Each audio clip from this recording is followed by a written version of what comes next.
Oi, gente, meu nome é Amanda Vieira, da equipe 3, e hoje eu e meus colegas vamos apresentar o trabalho de literatura sobre os contos O Alienista e a Igreja do Diabo, do escritor brasileiro Machado de Assis. Agora, minha colega Maria Luísa vai relacionar as obras trabalhadas com um texto jornalístico. A loucura, objeto dos meus estudos, era até agora uma ilha perdida no oceano da razão. Começo a suspeitar que é um continente. É um trecho de O Alienista, escrito por Machado de Assis e publicado em 1882. O trecho em questão mostra a ignorância tanto da personagem quanto da população em relação ao estudo da psicologia. Porém, ao passar das décadas, a loucura passou a ser mais estudada e compreendida, tendo em vista que hoje é uma pauta muito importante na sociedade. Aumento de transtornos mentais entre jovens preocupa universidades, é o que dizem Fábio Cambricoli e Luiz Fernando Toledo no site Estadão. Casos frequentes de alunos com ansiedade e depressão têm levado instituições públicas a criar núcleos de prevenção e atendimento psicológico. Estudantes também organizam grupos de apoio nas redes sociais para compartilhar relatos e oferecer ajuda. Para rematar a obra, entendeu o diabo que ele cumpriria cortar por toda a solidariedade humana. Com efeito, o amor do próximo era um obstáculo grave na instituição. Ele mostrou que essa regra era uma simples invenção de parasitas e negociantes insolváveis. Não se devia dar ao próximo senão indiferença, em alguns casos ódio ou desprezo. É um trecho tirado do livro A Igreja do Diabo, a qual mostra a visão pessimista da literatura machadiana, que visava a busca das causas concretas dos atos humanos, os quais nunca serão o amor, a compreensão e a generosidade. Sempre terá relação com o ódio, a incompreensão e o interesse.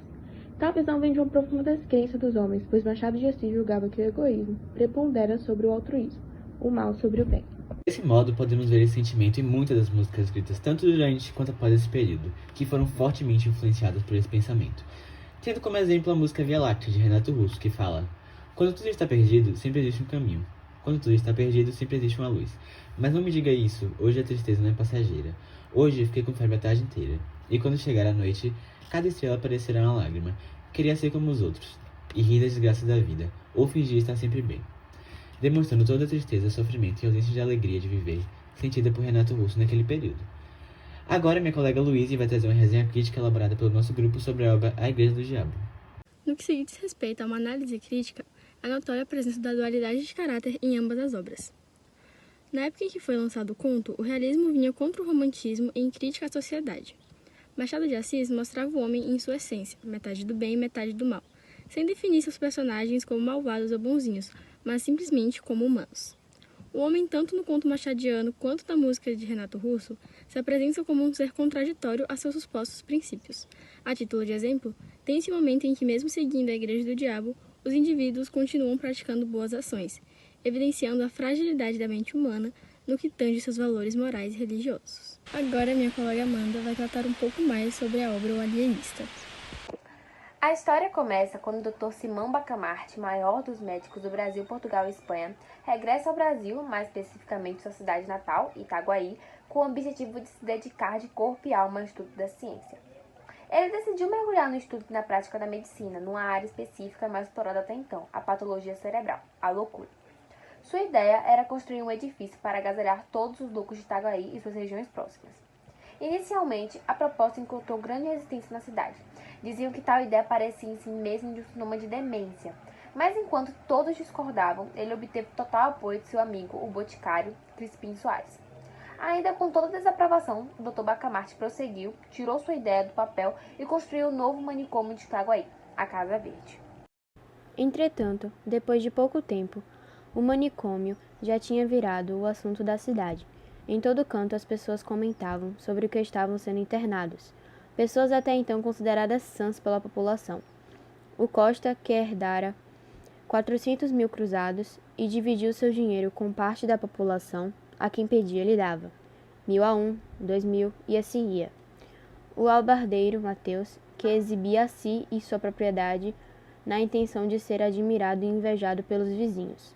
O orador Martim Brito fora recolhido depois de seu discurso num jantar, na casa do alienista, na qual teceu elogios à anfitriã e esposa do alienista, Dona Evarista. Todos que estavam presentes acharam o discurso ousado, exagerado, e atribuíram como causa de sua internação os ciúmes do alienista. Nesse contexto de medo, surpresa e desconfiança, deu-se início a um movimento popular, uma rebelião contra a Casa Verde e o alienista, conhecido como Revolta dos Canjicas, e liderado pelo barbeiro Porfírio, que contava com mais de 300 simpatizantes e apoiado pela maioria dos soldados da cavalaria de guarda real. Esse grupo foi até a casa de Simão e em frente à sua porta brandavam: "Morra o alienista, abaixo a Casa Verde!" Eles pediam pela demolição da Casa Verde.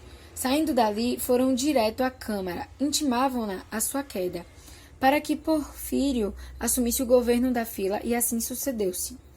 Pouco tempo depois, entrou na vila uma força mandada pelo vice-rei e restabeleceu a ordem. Este ponto marca o grau máximo da influência de Simão Bacamarte. Ele recolheu à Casa Verde nomes como o líder da Revolução, o Boticário e até o próprio presidente da Câmara. Nesse ponto, voltaram as suposições. O que estaria por trás de tanto trabalho, de tantas intenções? Quais as reais intenções do alienista? Riqueza e poder eram os palpites favoritos da população, mas todas essas conjecturas caíram por terra depois de vir a público a notícia da internação de Dona Evarista, sua mulher, a quem amava com todas as forças de alma. Ninguém mais tinha o direito de resistir ou de atribuir-lhe intuitos alheios à ciência. Era mesmo um grande homem. Um dia, o alienista mandou um ofício à Câmara que dizia que 4/5 da população estavam aposentados na Casa Verde, e que isso fez reexaminar sua teoria e concluir que se devia admitir como normal e exemplar o desequilíbrio mental, que a loucura é inerente ao ser humano. Então libertaria todos os reclusos da Casa Verde e agasalharia nela as pessoas que se achassem nas condições opostas à loucura, o que assombrou Itaguaí. Nessa nova etapa, entre os recolhidos estavam o padre Lopes, a esposa do boticário, e o barbeiro Porfírio, que argumentou: preso por ter cão, preso por não ter cão, dizendo que as pessoas haviam sido presas por serem loucas e agora estariam sido presas por não serem loucas. Ao ver sair o último hóspede da Casa Verde, Simão Bacamarte chegou enfim à última verdade. Ele achou em si as características do perfeito equilíbrio mental e moral. Nenhum defeito, nenhum vício, tudo perfeito. Assim, internou a si próprio na Casa Verde e entregou-se ao estudo e à sua própria cura, e morreu 17 meses depois sem alcançar nada. Seja como for, alguns suspeitam que nunca houve outro louco além dele em Itaguaí.